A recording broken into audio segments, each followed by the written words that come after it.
Hey guys, it's JP here, and I'm hanging out over on Martin Street in downtown Raleigh to chat with the owners of Bittersweet, a funky lounge serving sinfully delicious desserts and coffee by day and some seriously sweet cocktails by night. Welcome to Bittersweet.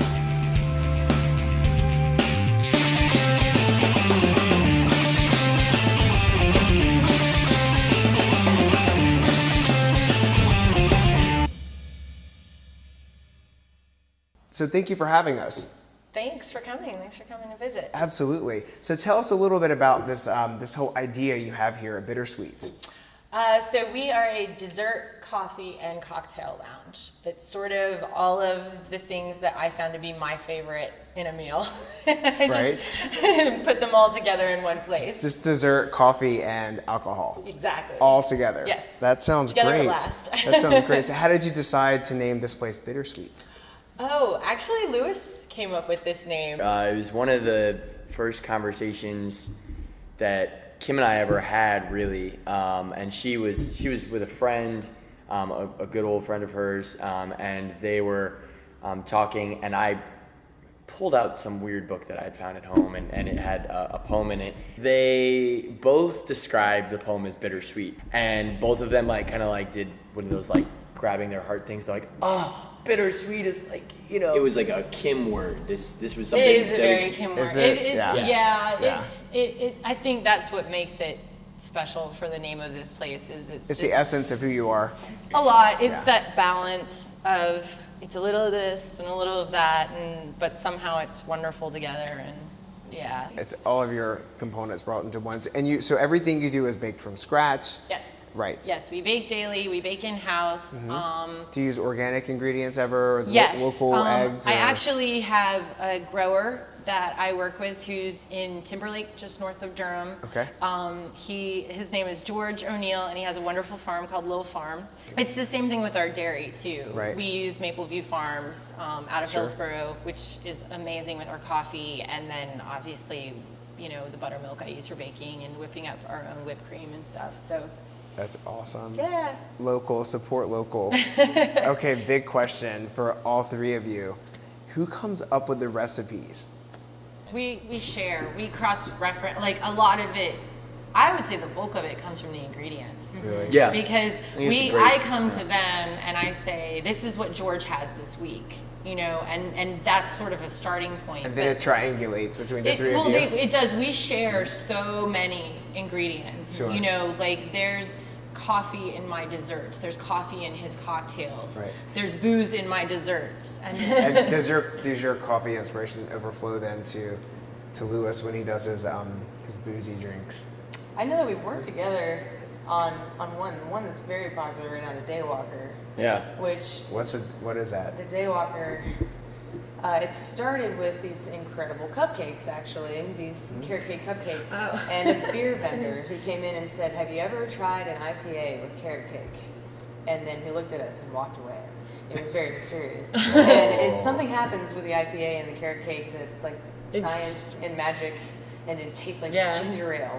It's wonderful. odd. Yeah, it works.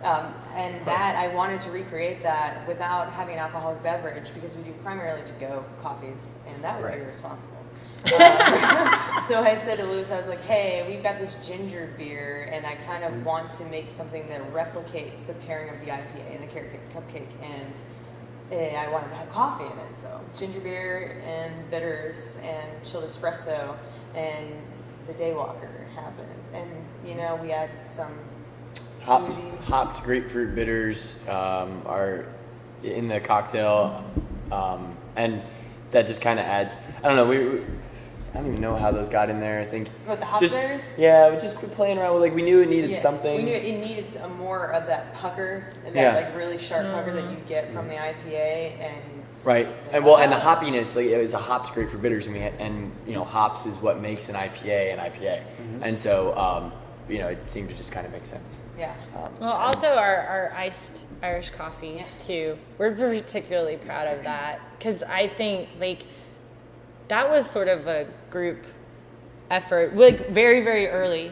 I kind of said, I was like, I have this idea of what I want this to be like, and sort of threw it at them, and I was like, this is like us, because it has coffee and it has booze, and then it has like our homemade fresh whipped cream. And so I just felt like it was very representative of the three of us, of the three things that we do. And so, you know, I just sort of threw that at them one day, and I was like, here, you figure out the ratios and how to make it amazing. And it's like one of my most proudest things that we have here. Iced Irish coffee. Yeah. Mm-hmm. Sounds delicious. Sounds delicious. It is. You gotta, if you're a dessert bar with a dessert cocktail and coffee bar, if we didn't have an Irish coffee, I mean. Well, it course. just felt like it had There's to just not exist. It had to be like amazing. Amazing. Like, Yeah. Well, we'll have to definitely try one of those.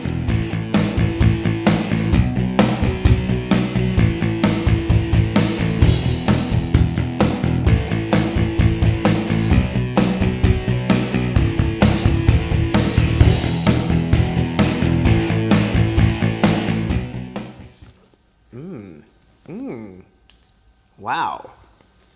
You really do get the coffee. I was thinking I'd get Jameson, but the coffee, Jameson first, coffee overtones, coffee finish. It's delicious.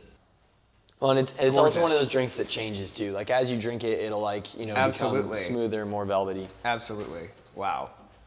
Thank you so much, You're very welcome. Mr. Lewis.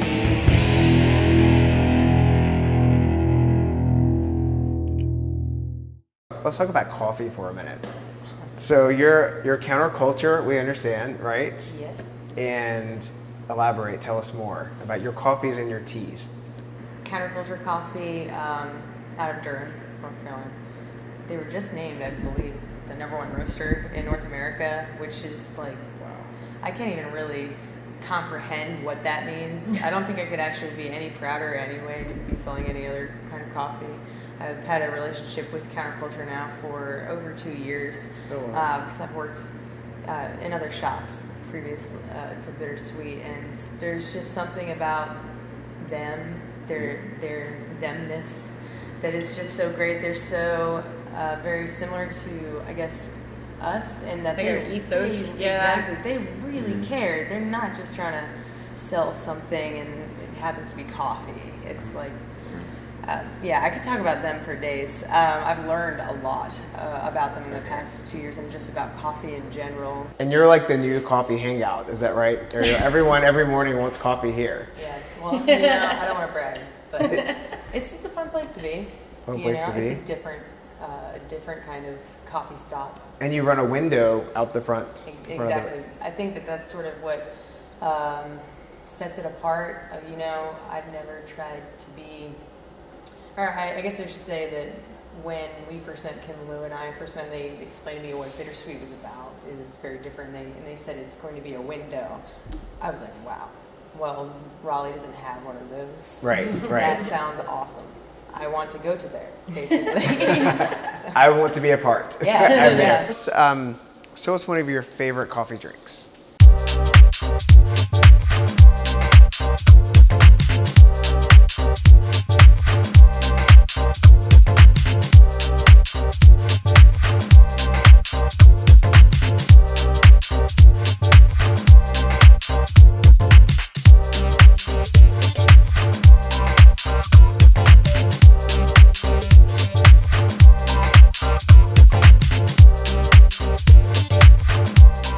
It's simple, you know, a cappuccino, there isn't much that I can say about a cappuccino. It speaks for itself. Absolutely. Well, thank you so much. This is unbelievable. Don't miss out. And I don't want to share. So one of our final questions I do want to ask each of you is, what is your ultimate food addiction? Oh, yes. I pretty much, I'm not addicted. I do not have an addicted personality, but I cannot help myself from buying the ginger snaps at Whole Foods. I buy them every time I walk, and I find myself walking down that aisle of the ginger snaps, not even intentionally, and then I'm just like, oh, hey, look, little ginger snap there. Yeah, I think I need You you. have a relationship with the ginger snap. I do, Right, yeah. Yeah, but it's one of those things that belongs in your life. Yeah, Right. absolutely, yeah. Okay. Yeah. Yeah, that's great. So what's your ultimate food addiction? Okay, there are 2 items here that I will eat at the drop of a hat at any given time. Like at the end of the night if we have it left over, and it's the key lime tequila parfait or homemade Oreos. Excellent. What about you, Ariel? Oh, I have a huge sweet tooth. Any combo of chocolate and peanut butter. Okay. And I really don't want you to judge me for this, but you might. Next time you go to Cookout, order. I live right next to one. Order a cheesecake Reese kind of milkshake, and anything like cheesecake or peanut butter or chocolate. And if you combine them all, and if you can eat something and go, this is wrong, then that's probably what I'm addicted to. We have a lot of sweet tooths on the staff, Of which course, I love. we have to. Well, it's fantastic because this is exactly how it goes down. Every single time they all say it the exact same way. They come up to me and they go, the whole staff does this. They go, so what's up with those cupcakes back there? Every single time they all do that. And it's like, the only time it really cracks me up, because I will have like little extras laying around and I do have them try things. But every so often, someone will be like, so what's up with those cookies back there? And I'm like, the 3 dozen cookies? Like, did you think I was with the just... sold sign on them? Like, did you think... Really? Like, Oh, they're just extras. They're just extras. They're just yeah, there. So, not for an order or nothing. No. Yeah. Well, this has been great. I think we're gonna maybe take a little tour around and see what the place looks like. Yeah. Okay. Great. Excellent.